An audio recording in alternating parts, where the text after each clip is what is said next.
Hey everyone, welcome to the show. We got a special one today because it's all about Shenmue. The re-release has hit.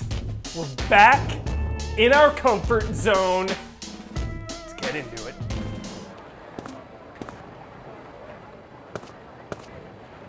Get out of my way. What? Go home! Oh, hey, you! Ooh. So after years of wishing and dreaming and hoping and begging, Shenmue has finally been re-released. I hope you've been enjoying it as much as I have. First thing I want to talk about is the remaster itself. The quality of this remaster. Everything about it feels so faithful. It just looks perfect. The look, the feel, everything about it is perfect. Love the new interface with like the collection and everything. Everything just feels a little better, looks a little better. And it doesn't take away from the vibes, which are so important to Shenmue. It doesn't take away from the vibes of the original Dreamcast release. But on a negative note, there's a couple glitches, couple problems, and I remember Sega coming out and saying that work on it was basically done like a year ago or something. A really long time ago, they came out and they said, yeah, we're working on licensing issues and the work is pretty much done on the remaster. But I hope they're not done. I hope they go back, just iron out a couple of these tiny little troublesome glitches. There was one where like my camera went into first person, some weird, just graphical things. A couple of the cutscenes just went gray. My whole screen went gray. Nothing crazy, nothing major. Small price to pay for a beautiful remaster, but Sega, let's do just a little more work. Ain't got time for punk kids. Get out of here. I feel like such a jerk asking for more. I'm sorry, Sega. If you don't patch it, it's fine.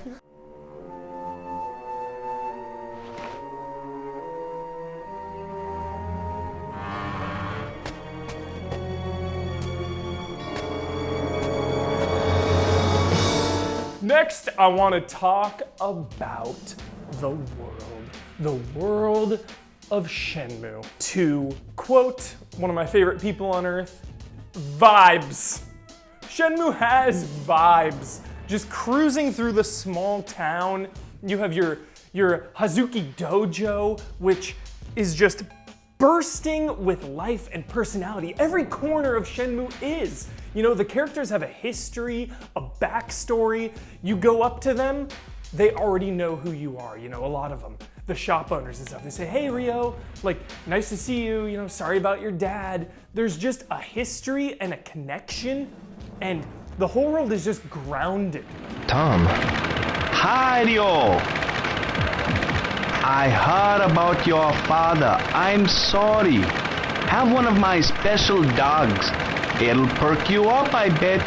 We're gonna get into the plot a little bit, but just forcing you to wait for things like the bus, or forcing you to wait for a store to open, or waiting till nighttime, grounds you in this world, pulls you in this world, makes it less artificial, more realistic.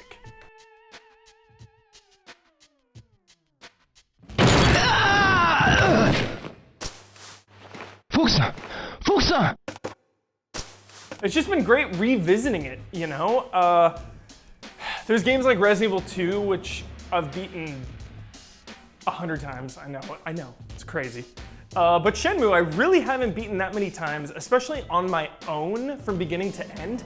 And it was just really nice being alone with my thoughts, going through this game, seeing new things, discovering new things. I swear I got some cutscenes that I had never even seen before.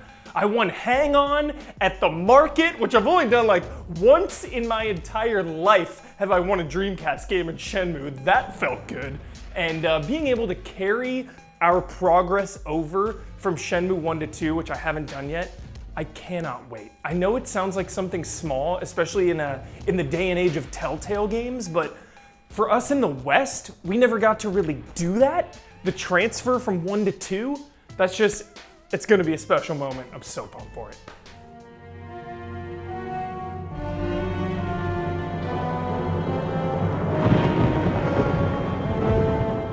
Next up, we're talking about the story. That means you, Londi.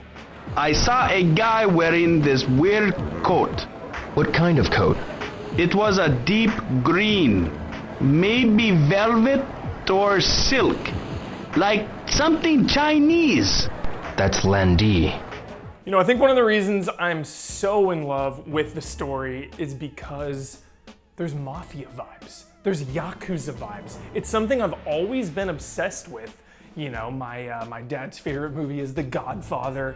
He always, wanted to name my brother and I Michael and Fredo. That didn't really work out too well. But, I've always been obsessed with it. And just the sinister mystery is captivating in this game. You know, you start out just small time. You hit the pavement. You head over to Dobita and you're like, hey, have you seen a black car? Like, I don't have any leads other than a dude was wearing a silk robe. I'm looking for a black car. What do you know? And that's just what you have to do. You have to ask around the town.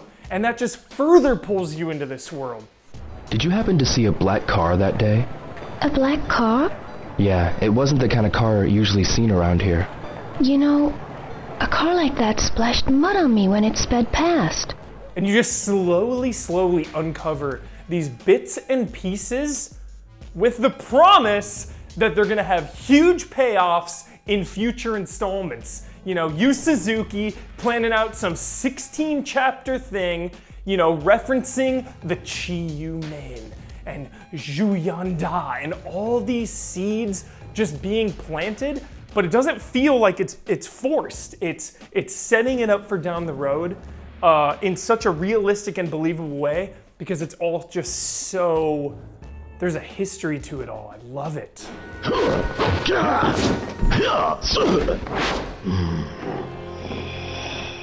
I love how they defy your expectations too. Some of your leads are dead ends. You gotta find a new lead. There's just conversations that are missable depending on the order of things you do or who you talk to. And I really appreciate that. It just adds, Ben on Frame Trap was just talking about taking care of the cat and how in today's age, it's all just numbers and meters and, building up this video game thing. And by removing that, by stripping that away, it makes it, I know we've said, realistic and grounded like 15 times in this episode already, but those are really the words that come to mind. They just pull you in.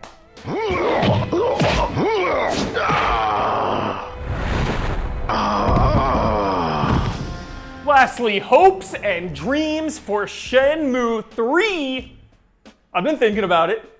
That's what's crazy, just going through this remaster, thinking about 1 year from now, Shenmue 3 will be a reality if it doesn't get delayed.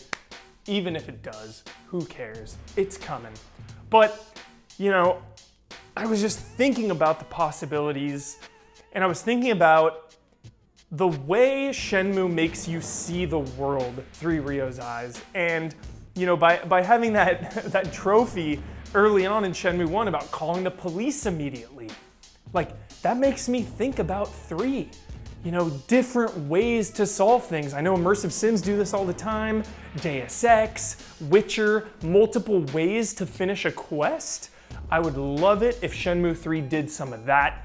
I brought this up on Frame Trap. I was thinking of, when Ryu gets scammed, how he would react in that situation. Would he go to Nagai Industries and seek the help of the Yakuza because someone is doing some illicit deals on their turf? Would he call the cops again? Would he seek out Fukusan or Tom and have him, come over and kick the door down and say, yo, give me my money? So many possibilities. Hopefully they do that in Shenmue 3, a little more open. Shenmue 3 is coming, and it feels good. It feels so good! Tao-san, Yes? are there any other Chinese people around here? Why do you want to know about other Chinese? Nothing, really. Is it something to do with what happened to your father? Yes. Oh no. So that's it for the episode. That is Shenmue, the re-release. I really hope you're enjoying it as much as I have. And if you're not, let me know why. You know, I want to hear all the stories. I've been on Twitter, just asking about it, reading about it, looking at it. It feels good that Shenmue is in the conversation. Just share all your thoughts and feelings in there. You know, I'm probably not going to get to Shenmue 2 for a little bit because there's so many games right now, so many things going on. But what a joy, what a privilege to replay Shenmue just so easily. It's a dream. The dream is real. It feels just great. And I am at Michael P. Huber. I'm just rambling because I don't want to stop talking about Shenmue. I'm sorry. Like, I ran out of things to say a minute ago.